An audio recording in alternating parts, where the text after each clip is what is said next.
दुनिया में एक ऐसी कला है जिसे सबसे महत्वपूर्ण माना जाता है और वह कला है लोगों से सही तरीके से व्यवहार करना, यानी how to deal with people. इस कला को जानने से आप न सिर्फ दूसरों को अपनी तरफ आकर्षित कर सकते हैं, बल्कि उन्हें अपना दीवाना भी बना सकते हैं। इस लोक व्यवहार में माहिर बनने के लिए 15 साल की रिसर्च करने के बाद डेल कार्नेगी ने how to win friends and influence people किताब लिखी। यह किताब आज तक दुनिया की सबसे बड़ी बेस्ट सेलर बनी हुई है। इस किताब को हल्के में लेना गलत होगा। इसमें वो कला और तकनीकें हैं जिनका पालन करके आप अपनी जिंदगी को बदल सकते हैं और दूसरों की नजरों में अपनी वैल्यू बढ़ा सकते हैं। इस किताब के जरिए आप दोस्त बनाने और उन पर प्रभाव जमाने की कला में माहिर हो जाएंगे।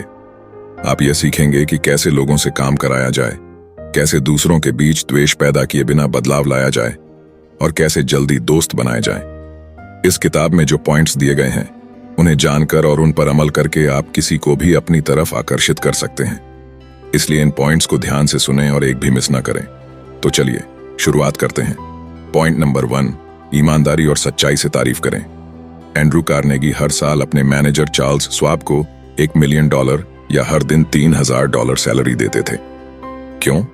क्योंकि स्वाब एक जीनियस थे? नहीं, क्योंकि वे स्टील के निर्माण के बारे में सबसे ज्यादा जानते थे। बिल्कुल नहीं। दरअसल स्वाब के बारे में खुद उनकी बात थी कि उनके नीचे काम करने वाले लोग स्टील के बारे में उनसे ज्यादा जानते थे। तो फिर स्वाब को इतनी ज्यादा सैलरी क्यों मिली? इसका उत्तर था उनकी लोगों से सही तरीके से व्यवहार करने की क्षमता। जब उनसे यह सवाल पूछा गया तो उन्होंने जो रहस्य बताया वह बहुत महत्वपूर्ण था। स्वाब ने कहा, मेरी सबसे बड़ी क्षमता यह है कि मैं अपने लोगों में उत्साह और जोश पैदा कर सकता हूं। मैं उन्हें प्रोत्साहित करता हूं और उनके बेस्ट में मदद करता हूं। मैं कभी भी किसी की आलोचना नहीं करता, क्योंकि सीनियर लोगों द्वारा की गई आलोचना किसी भी इंसान की महत्वाकांक्षा को मार डालती है। मैं किसी की आलोचना नहीं करता। मेरा उद्देश्य लोगों में उत्साह और जोश भरना है। मैं हमेशा प्रशंसा करने के लिए तत्पर रहता हूं और दोष निकालने से बचता हूं। जब मुझे कोई चीज पसंद आती है तो मैं दिल से उसकी तारीफ करता हूं। यही मेरी सफलता का सबसे बड़ा राज है। यह बात इतनी महत्वपूर्ण है कि अगर आपको पहली बार समझ में ना आए तो इसे दोबारा सुनें। चार्ल्स स्वाब ऐसा ही करते थे, लेकिन औसत लोग अक्सर इसका उल्टा करते हैं। जब उन्हें कुछ पसंद नहीं आता तो वे अपने जूनियर्स पर बरस पड़ते हैं, लेकिन जब कुछ अच्छा लगता है तो चुप ही रहते हैं। यह एक पुरानी कहावत की याद दिलाता है, मैंने एक बार गलती की और मुझे बार बार उसका ताना मिला, लेकिन जब मैंने 2 बार सही काम किया तो किसी ने उसका जिक्र तक नहीं किया। अब मैं आपको एक हैरान करने वाला तथ्य बताने जा रहा हूं। कुछ साल पहले घर से भाग जाने वाली पत्नियों पर एक अध्ययन किया गया था। आपको क्या लगता है उनकी इस निर्णय के पीछे सबसे बड़ा कारण क्या था? क्या यह पैसे की कमी थी या विश्वास की कमी? नहीं, इसका सबसे बड़ा कारण था तारीफ का अभाव। और मेरा विश्वास है कि अगर घर से भागने वाले पतियों पर अध्ययन किया जाए तो नतीजा भी यही निकलेगा। हम अपने जीवन साथियों को इतना सामान्य मान लेते हैं कि उनकी सच्चे दिल से कभी तारीफ ही नहीं करते। लेकिन सच्चाई यह है कि किसी की आलोचना करने से उसमें अच्छा बदलाव नहीं आता। अमेरिका के महान विचारक राल्फ वाल्डो इमर्सन ने कहा था, जिस भी इंसान से मैं मिलता हूं वह किसी न किसी मामले में मुझसे बेहतर होता है। जब यह बात इमर्सन के लिए सही थी तो यह हमारे और आपके लिए भी 100 गुना सही होगी। इसलिए अपनी उपलब्धियों और अच्छाइयों के बारे में सोचने में समय बर्बाद मत कीजिए। इसके बजाय दूसरों में अच्छाई खोजिए। सच्चे दिल से, ईमानदारी से और खुलकर उनकी तारीफ कीजिए। जब आप ऐसा करेंगे तो लोग आपके शब्दों को अपने दिल में बसा लेंगे और उन्हें जीवन भर याद रखेंगे, भले ही आप खुद उन्हें भूल जाएं। तो पहला और सबसे महत्वपूर्ण सबक यह है, ईमानदारी और सच्चाई से तारीफ कीजिए। पॉइंट नंबर 2, लोगों में सच्ची दिलचस्पी रखें। न्यूयॉर्क टेलीफोन कंपनी ने टेलीफोन पर हुई बातचीत पर एक लंबी रिसर्च की, यह जानने के लिए कि कौन सा शब्द सबसे ज्यादा इस्तेमाल होता है। आपने सही अनुमान लगाया, वह शब्द था मैं। 500 फोन वार्तालाप में मैं शब्द का इस्तेमाल 390 बार हुआ। अब आपके लिए एक छोटा सा सवाल, अगर आप किसी ग्रुप फोटो में हैं तो सबसे पहले आप किसकी फोटो देखते हैं? मुझे पता है आपका जवाब होगा अपनी।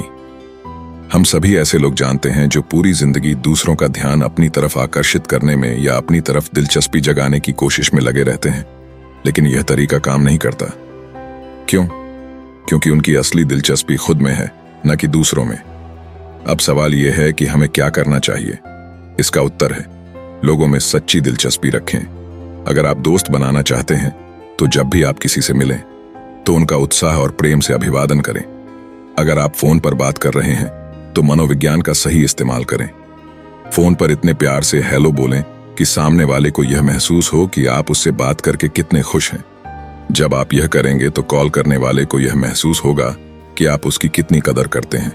याद रखें, दूसरों में सच्ची दिलचस्पी दिखाने से न केवल दोस्त बनते हैं बल्कि आपकी कंपनी के प्रति ग्राहकों में वफादारी भी आती है।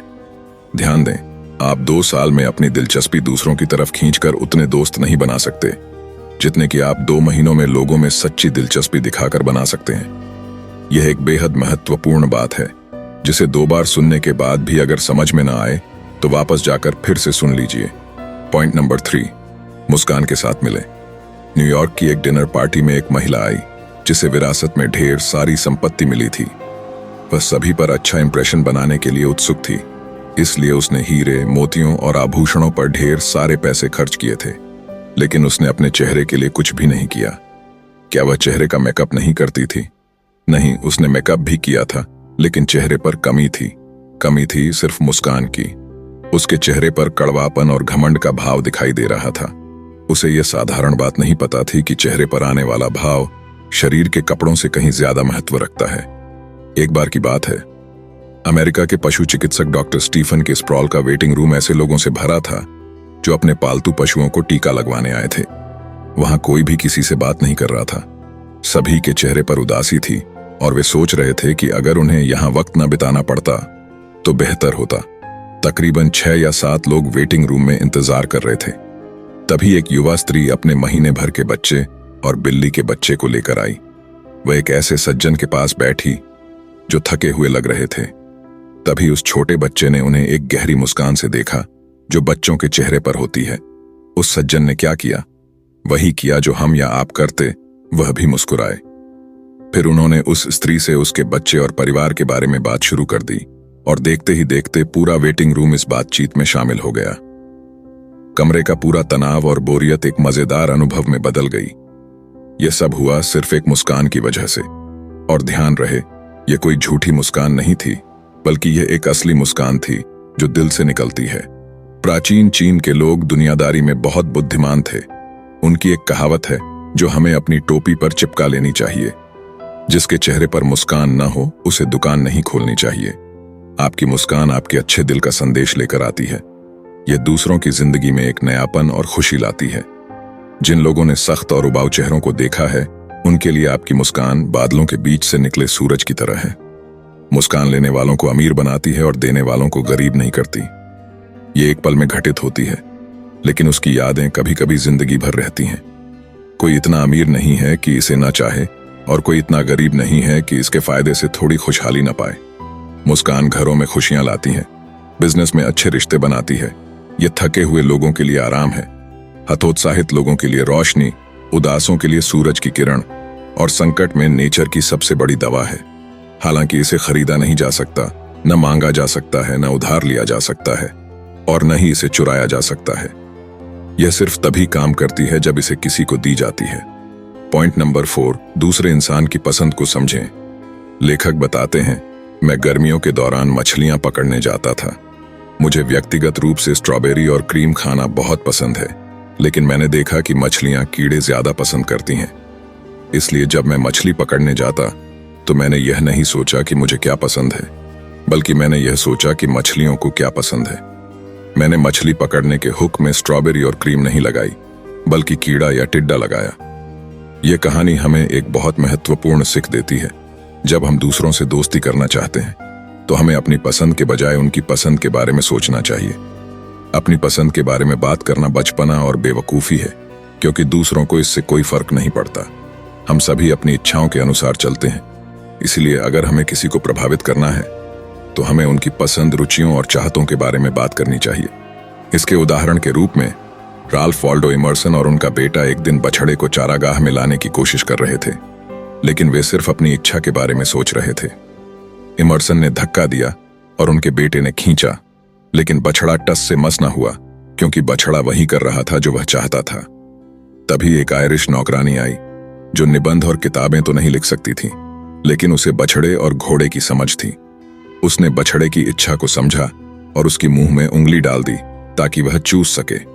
फिर वह धीरे धीरे चारागाह की तरफ बढ़ने लगी और बछड़ा भी उसके पीछे पीछे चल पड़ा।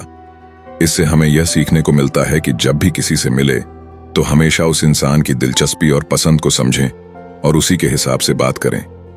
याद रखिए, पहले दूसरे इंसान की पसंद को समझे। जो यह कर सकता है उसके साथ पूरी दुनिया चलती है, और जो यह नहीं कर सकता वह अकेला रह जाता है। तो फोर्थ पॉइंट जो आपको याद रखना है वह है दूसरे इंसान की पसंद को समझे। पॉइंट नंबर 5, लोगों का नाम याद रखें और उन्हें उनके नाम से पुकारें। क्या आप जानते हैं कि किसी भी इंसान के लिए दुनिया की सबसे सुरीली आवाज कौन सी होती है? सोचिए, मैं आपको 5 सेकंड का समय देता हूं। सोच लिया? सही जवाब है उस इंसान का खुद का नाम। एक लड़का था, जिम फाले।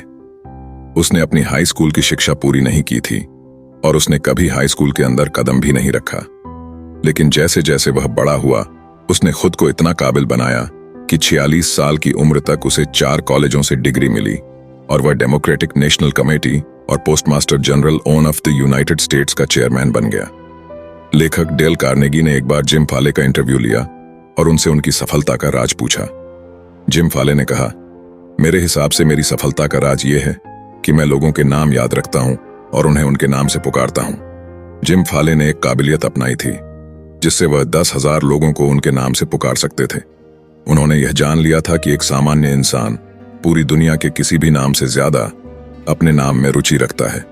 आप उस नाम को याद रखकर और उस इंसान को उसके नाम से बुलाकर उसे इज्जत दे सकते हैं और उसके दिल में एक खास जगह बना सकते हैं।